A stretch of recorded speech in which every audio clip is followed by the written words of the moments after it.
कहानी की शुरुआत हागो ग्रुप के मालिक 500 से होती है, जो एक बहुत ही आलीशान पर बिना प्यार की जिंदगी जीता था।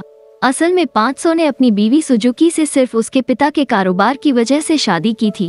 वही सुजुकी ने अपनी जिंदगी में कभी कोई काम नहीं किया था, पर फिर भी उसे लगता था कि सारे पैसे के ऊपर उसका ही हक होना चाहिए।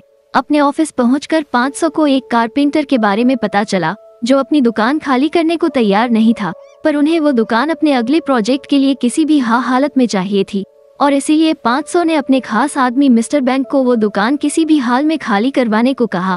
उधर वो कारपेंटर बहुत ज्यादा घबराया हुआ था, क्योंकि वो जानता था कि किसी भी वक्त 500 के गुंडे उसकी दुकान पर आते ही होंगे। और थोड़ी ही देर बाद मिस्टर बैंक अपने आदमियों के साथ वहाँ पहुँचा और कारपेंटर से कहा कि तुम सीधा सीधा साइन कर दो, वरना तुम्हारे हाथ काट के मैं खुद साइन करवा लूंगा। जिसके बाद बेचारे कारपेंटर ने डर के मारे साइन कर ही दिए। उधर 500 अपने पसंदीदा रेस्टोरेंट में खाना खाने के लिए गया, जहां ठीक उसके बगल में डेंगू नाम का एक लड़का भी खाना खा रहा था। पर जैसे ही डेंगू पैसे देने के लिए आगे बढ़ा तो उसे याद आया कि वो तो अपना पर्स घर पर ही बुलाया है। पर उस रेस्टोरेंट के मालिक ने डेंगू पर गुस्सा करने की बजाय उसे बताया कि आज उसका खाने का बिल 500 दे देगा। ये बात सुनकर 500 को थोड़ा अजीब तो लगा, पर उसने फिर भी लड़के का बिल भर दिया। जिसके बाद उस औरत ने 500 को वादा किया कि बहुत ही जल्द उसे अपने इस अच्छे काम का तोहफा मिलेगा। थोड़ी ही देर बाद डेंगू ने इमारत के कोने पर चढ़कर एक जूते को निकालने की कोशिश में लगा हुआ था, और जैसे ही वो उस जूते के पास पहुंचा तो अचानक से उसका पैर फिसल गया और वह सीधा नीचे खड़े 500 के ऊपर आकर गिर गया। कुछ देर बाद जब 500 की आंख खुली तो एक नर्स ने उसे बच्चा कहकर बुलाया, जो 500 के लिए काफी अजीब था। और जैसे ही वो अपने कमरे से बाहर निकला तो उसकी नजर दूसरे बिस्तर पर पड़े अपने शरीर पर पड़ी, जिसे देखकर वह हैरान हो गया। पर इससे पहले कि वो कुछ समझ पाता, कारपेंटर ने उसे अपना बेटा बताते हुए गले लगा लिया। 500 को कुछ भी समझ नहीं आ रहा था, और जैसे ही उसने अपने आप को शीशे में देखा तो उसे पता चला कि असल में उसकी आत्मा डेंगू के शरीर में आ गई थी, और जिस आदमी के हाथ काटने की धमकी देकर आया था उसी का बेटा बन गया था। 500 के बदले हुए स्वभाव को देखते हुए डॉक्टर ने कारपेंटर को बताया कि उसे रेट्रोग्रेड एमनेसिया नाम की बीमारी थी, और डॉक्टर की इस बात को सुनते ही 500 को उस रेस्टोरेंट के मालिक की याद आ गई और फिर वो तुरंत ही उससे मिलने के लिए रेस्टोरेंट में पहुंच गया, जहां उसे पता चला कि वो रेस्टोरेंट तो हमेशा के लिए बंद हो गया था।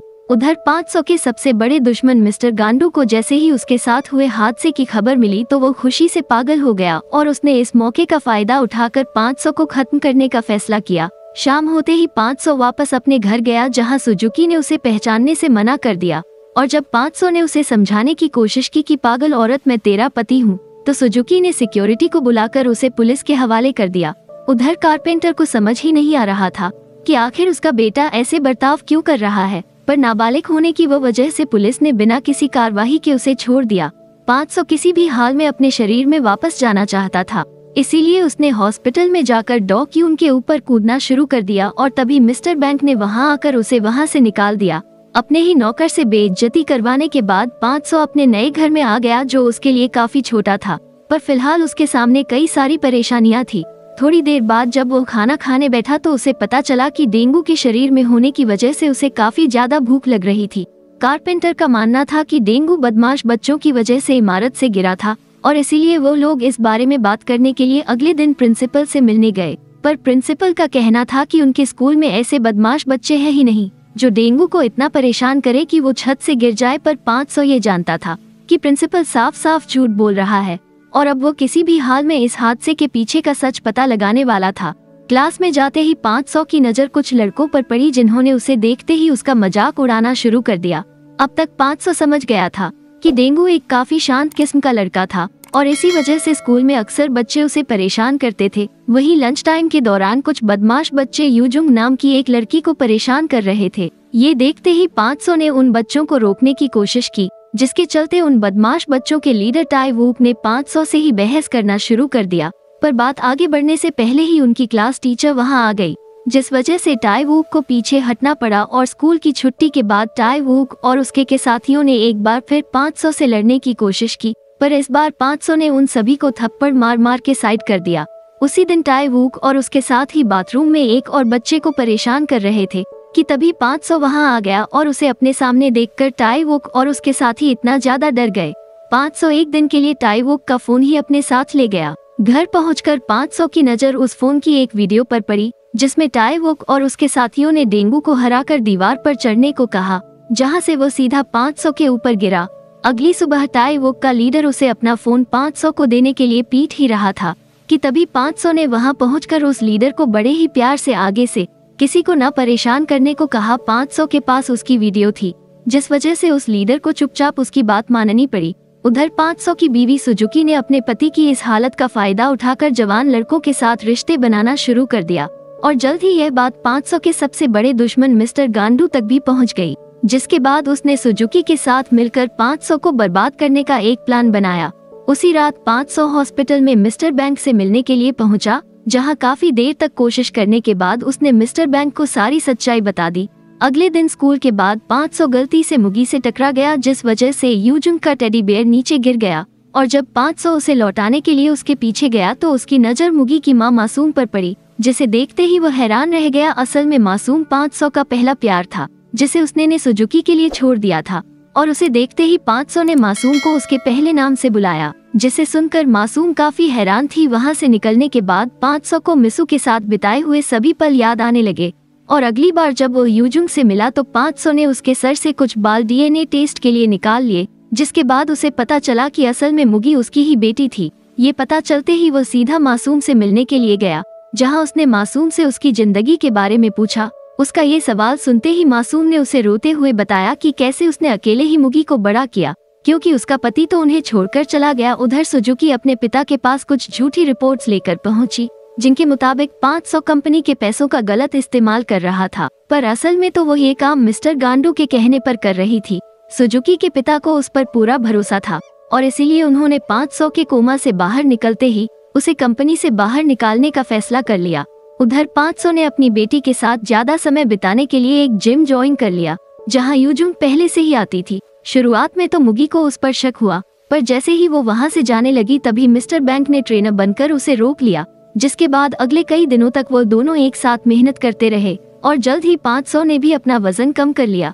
उसके इस नए रूप को देखकर तो स्कूल में सभी लोग हैरान थे। एक दिन लंच टाइम में एक बार फिर कुछ लड़कियों ने यूजू को रोकने की कोशिश की, पर इस बार वो पूरी तरह से तैयार थी और उसने बड़ी ही आसानी से उन्हें सबक सिखाया। उसी शाम 500 एक बार फिर से मासूम के रेस्टोरेंट में गया, जहां खाना खाते वक्त मासूम ने उसे अपने पुराने आशिक के बारे में बताया, जिसे वह जान से मारना चाहती थी। और उसकी यह बात सुनते ही 500 समझ गया कि वो उसके बारे में ही बात कर रही थी। उधर मासूम एक कस्टमर को खाना दे ही रही थी कि तभी उस कस्टमर ने उसके साथ बदतमीजी करनी शुरू कर दी, जिसे देखकर 500 को बहुत ज्यादा गुस्सा आया और उसने मासूम को अंदर भेजकर कस्टमर को पीटना शुरू कर दिया। उसके इस बर्ताव को देखकर मासूम को कुछ समझ नहीं आ रहा था, जिसके बाद आखिरकार 500 ने उसे पूरी बात समझाई। मासूम को पहले तो उसकी बात पर विश्वास ही नहीं हुआ, पर फिर कई सारे सवालों के बाद उसे यकीन हो गया कि 500 एकदम सच बोल रहा है और उसकी सच्चाई का पता चलते ही मासूम ने उसे ठीक वैसे ही वहां से चले जाने को कहा, जैसे वो कई साल पहले गया था। अगले दिन स्कूल में मिनहो नाम के एक लड़के ने यूजुंग को अपनी बर्थडे पार्टी में बुलाया, जिसके लिए यूजुंग तैयार भी हो गई, पर उसे मिनहो के इरादों के बारे में नहीं पता था।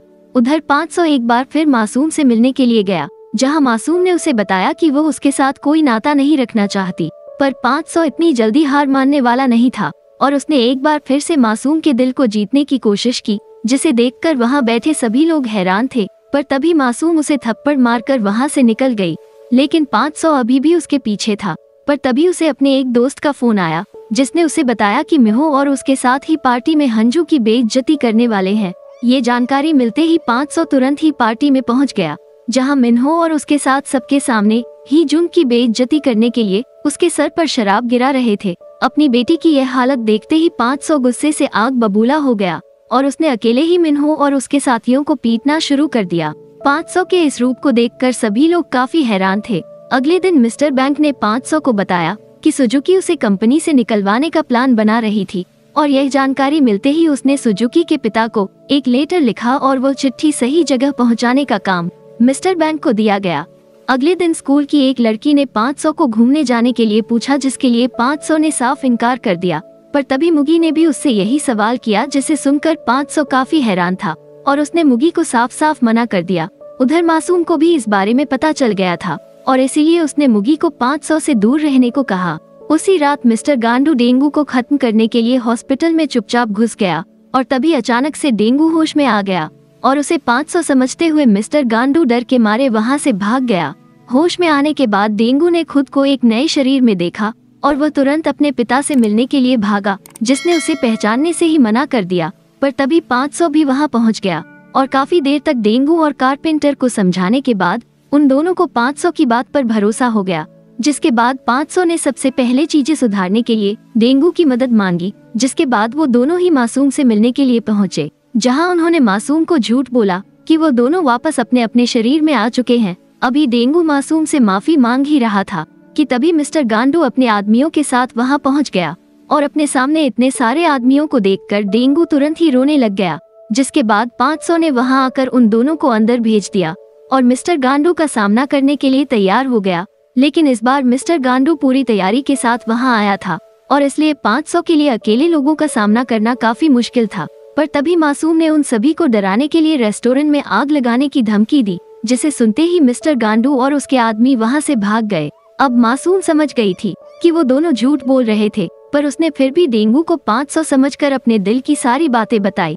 कैसे उसे अकेले बिना किसी और की मदद के यूजू को बड़ा करना पड़ा और आखिर उसने किन किन परेशानियों का सामना किया। वहीं दूसरी ओर सुजुकी के पिता हागो को उसके प्लान और अवैध संबंधों के बारे में पता चल गया था, इसलिए उसने सुजुकी को अपनी जायदाद से बेदखल कर दिया। साथ ही उसने 500 को जल्द से जल्द मिलने के लिए बुलाया, पर 500 खुद मिस्टर हागो के सामने नहीं जा सकता था और इसीलिए उसने डेंगू के कान में एक चिप लगाकर उसे मिस्टर हागो से मिलने के लिए भेजा। पर डेंगू के कान में लगी उस चिप ने थोड़ी ही देर तक ठीक काम किया और जब मिस्टर हागो ने 500 से उसके परिवार के बारे में पूछा तो डेंगू के पास कोई जवाब नहीं था और इसीलिए उसने अपने आप ही जवाब देने शुरू कर दिए। जिसके बाद वो अब अपने परिवार को ज्यादा समय देना चाहता था और इसलिए उसने खुद को हागोओं के ग्रुप से निकालने का फैसला किया।